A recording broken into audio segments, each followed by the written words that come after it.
কুমিল্লা রোডের যাত্রীদেরকে সর্বপ্রথম স্লিপার বাসের স্বাদ দেওয়া অপারেটর এশিয়া এয়ারকন।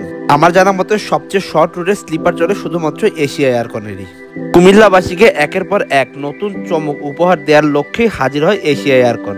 সেই ধারাবাহিকতা বজায় রাখতেই তাদের বহরে যুক্ত হলো আরও বেশ কয়েক unit AC bus. Hello everyone, যে যেখান থেকে আমার আজকের এই ভিডিওটি দেখছেন সবাইকে সুস্বাগতম জানিয়ে শুরু করছি এশিয়া এয়ারকনের বহরে যুক্ত হওয়া নতুন একটি বাসের ইনফরমেশন ভিডিও। বর্তমানে আপনারা সামনে যে বাসটিকে দেখতে পাচ্ছেন এই বাসটি প্লাটিনাম এবং ইকোনমি ক্লাস সিরিজের একটি বাস, যে বাসটি চলাচল করবে ঢাকা কুমিল্লা রুটে। এই বাসটি অশোক লেল্যান্ডের 12 এমএভি সিরিজের ইডিসি ভার্সন চেসিসের উপরে নির্মিত। এই বাসগুলোর সামনের চাকায় লিফ সাসপেনশন থাকলেও পেছনের চাকায় রয়েছে এয়ার সাসপেনশনের সুবিধা, যার কারণে এই বাসের পেছনের দিকে যারা ভ্রমণ করবেন তারা খুব একটা ঝাঁকি অনুভব করবেন না এই বাসে ভ্রমণের সময়। এই বাসটিতে যে বডি শেপ অ্যাপ্লাই করা হয়েছে আমার কাছে যতটুকু মনে হয়েছে এই রকম ডিজাইনের বাস বাংলাদেশে এর আগে কখনোই নির্মাণ হয়নি। তবে এই বাসগুলোর নির্মাণ কাজ করেছে বাংলাদেশে অশোক লেল্যান্ডের একমাত্র ডিলার ইফাত অটোমোবাইলস। ইফাত অটোমোবাইলসের যেসব বডি ওয়ার্কের কাজগুলো সেগুলো মোটামুটি ভালো মানেরই হয়ে থাকে। এর পূর্বেও আমরা ইফাত অটোমোবাইলসের তৈরি যেসব স্লিপার বা সুইট ক্লাসের বাসগুলো দেখেছি সেই বাসগুলোর এক্সটেরিয়র এবং ইন্টেরিয়র যথেষ্ট মানসম্মত, এবং এই বাসগুলো দূর থেকে দেখলেই বোঝা যায় মোটামুটি যে এই বাসগুলো ইফাতের তৈরি, কেননা তাদের বডি ওয়ার্কের কাজগুলো যথেষ্ট সুন্দর হয়ে থাকে বর্তমানে। তবে এই বাসের যিনি মালিক তিনি অবশ্যই প্রশংসার দাবিদার, কেননা তিনি সাহস করে এই বাসের সামনে এবং পেছনে উভয় জায়গাতে অশোক লেল্যান্ডের যে লোগো সেটি ইউজ করেছে এবং অশোক লেল্যান্ড এই লেখাটিও ইউজ করেছে। বর্তমানে যে নতুন নতুন বাসগুলো হচ্ছে সেই বাসগুলোতে মোটামুটি অশোক লেল্যান্ডের নাম বা লোগো কোনোটাই ইউজ করা হয় না, বেশিরভাগ ক্ষেত্রেই হিনোর লোগোগুলো ইউজ করা হয়ে থাকে। এই বাসটির বডিতে যে পেইন্ট স্কিনটি ইউজ করা হয়েছে সেটিও মোটামুটি নতুনই মনে হয়েছে আমার কাছে। গ্রে এবং ব্লু কালারের একটা কম্বিনেশন রাখা হয়েছে পুরো বাসটিতেই। এবার একটু বাসের ভেতরের দিকে অর্থাৎ ইন্টেরিয়রের যে কাজগুলো সেগুলো একটু ঘুরে দেখে আসা যাক, চলুন। যেহেতু এই বাসটি ফ্রন্ট ইঞ্জিনের বাস তাই শুরুতে রয়েছে ইঞ্জিন এবং ড্রাইভার কেবিন। বাসের যে ড্যাশবোর্ডটি সেটি হাবিজাবি কাজ দিয়ে আগোছালো করে রাখা হয়নি, একেবারে সাদামাঠা রাখা হয়েছে। বাসের অভ্যন্তরে যাত্রীদের সিকিউরিটির কথা মাথায় রেখে সার্ভেলেন্সের জন্য সামনে এবং পেছনে উভয় জায়গাতে দুইটি পিটি ক্যামেরা ইউজ করা হয়েছে। অনাকাঙ্ক্ষিত দুর্ঘটনা যেমন আগুন এই রকমের বড় দুর্ঘটনা থেকে বাসটিকে রক্ষার জন্য রয়েছে ফায়ার এক্সটিংগুইশারের ব্যবস্থা। এছাড়া একটি ফার্স্ট এইড বক্সেরও ব্যবস্থা রাখা হয়েছে। বেসিক্যালি ভিডিও সার্ভেলেন্স বা সেফটির যে ইকুইপমেন্টগুলো বাসে রাখা হয়েছে এই জিনিসগুলো রাখা হয় মূলত সুইট ক্লাস বা স্লিপার ক্লাসের বাসগুলোর জন্য। তবে এই প্রথম আমার জানা মতে একটি এসি সিটার বাসের জন্য এই জিনিসগুলো ব্যবহার করা হয়েছে। এই বাসটিতে দুই রকমের সিট অ্যাপ্লাই করা হয়েছে। সামনের দিকে দুই সারিতে রয়েছে প্লাটিনাম সিট এবং পেছনের দিকে যে সারিগুলো সেখানে রয়েছে ইকোনমি ক্লাস ফরমেশন।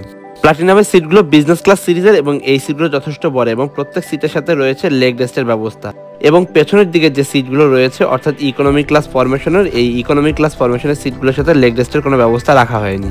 লেগ রেস্টের ব্যবহার না করা হলেও সিটগুলোতে রাখা হয়েছে বেশ ভালোই লেগ স্পেসের ব্যবস্থা। এই বাসটিতে সর্বমোট 11টি সারির আসন রাখা হয়েছে, কারণ এই বাসটি 11.9 মিটারের, যদিও বলা হয়ে থাকে 12 মিটারের। ইকোনমি ক্লাসের যে বাসগুলো হয় সেই বাসের চেয়ে এই বাসগুলোতে সিট বেশি অ্যাপ্লাই করা গিয়েছে, কারণ এই বাসগুলো অন্যান্য বাসের চেয়ে কিছুটা লম্বা। সর্বমোট 42টি আসনের ব্যবস্থা রাখা হয়েছে এই বাসটিতে, যার মধ্যে প্রথমের দিকে 6টি সিট বিজনেস ক্লাস সিরিজের এবং বাকি 36টি সিট ইকোনমি ক্লাস সিরিজের।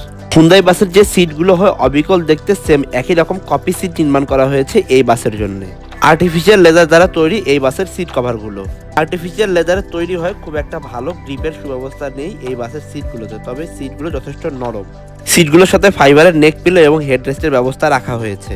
প্লাটিনাম সিটগুলোকে ফোল্ড এবং আনফোল্ড করার জন্য একটি কিয়ের ব্যবস্থা রাখা হয়েছে এবং পায়ের দিকে যে লেগ রেস্ট রয়েছে সেটিকে ফোল্ড এবং আনফোল্ড করার জন্য একটি কিয়ের ব্যবস্থা রাখা হয়েছে। অন্যান্য বিজনেস ক্লাস সিরিজের যে বাসগুলো হয় সেই বাসগুলোর দুই সিটের মাঝখানের দিকে যে হাতলের ব্যবস্থা রাখা হয় এই বাসের ইকোনমি ক্লাস সিটেও সেম হাতলের ব্যবস্থা রাখা হয়েছে। সিটগুলোতে পাদানির ব্যবস্থার পাশাপাশি স্ন্যাক্স আইটেম রাখার জন্য নেটের জালি এবং একটি করে হ্যান্ডবারের ব্যবস্থা রাখা হয়েছে। প্রত্যেক সিটের পাশে রাখা হয়েছে ইউএসবি চার্জিং পোর্টের সুব্যবস্থা। যদিও এইরকম চার্জিং পোর্ট ইউজ করা হয় সুইট ক্লাস বা স্লিপার ক্লাসের বাসগুলোর সাথে, তবে আমার জানা মতে এটি প্রথম কোনো বাস যেই বাসের সিটার বাসও এরকম চার্জিং পোর্টের ব্যবস্থা দেওয়া হয়েছে। বাসের ভেতরের দিকটা খুব বেশি গর্জিয়াস না হলেও মোটামুটি মানসম্মত রাখার চেষ্টা করা হয়েছে। এলইডি হোয়াইট এবং ব্লু কালার চেইন লাইটের কম্বিনেশন রাখা হয়েছে পুরো বাসটির লাইটিং এর জন্য। যাত্রীদের ছোট ব্যাগ রাখার জন্য সিটগুলোর উপরের দিকে হ্যান্ড ক্যারিয়ারের ব্যবস্থাও রাখা হয়েছে। সিটগুলোর উপরের দিকে এসি ম্যানুয়ালি কন্ট্রোলের জন্য এসির ভেন্ট এবং রিডিং লাইটের ব্যবস্থা রাখা হয়েছে।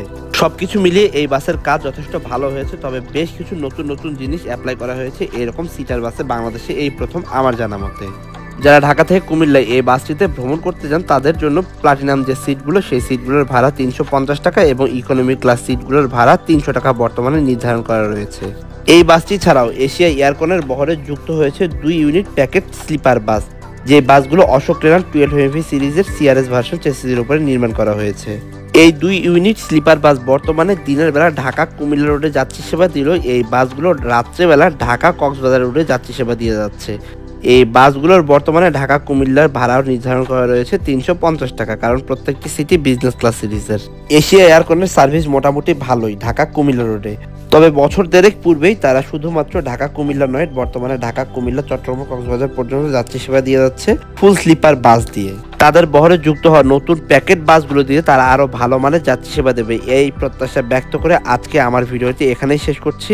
যারা আমার এই চ্যানেলের নতুন ভিউয়ার রয়েছেন তারা অবশ্যই চ্যানেলটিকে সাবস্ক্রাইব করে বেল বাটনে প্রেস করে রাখবেন, যাতে আমার আপলোড করা যে কোনো ভিডিও সবার আগে পৌঁছে যায় আপনার কাছে। ভ্রমণ এবং বাস রিলেটেড যে কোনো ইনফরমেশনও পেয়ে যাবেন আমার এই চ্যানেলে। আজ আর কথা বাড়াচ্ছি না, আবারও দেখা হচ্ছে নতুন কোনো ইনফরমেশন অথবা ব্লগ ভিডিও নিয়ে। ততক্ষণ পর্যন্ত আপনারা সবাই ভালো থাকবেন, সুস্থ থাকবেন। শুভ বিদায়।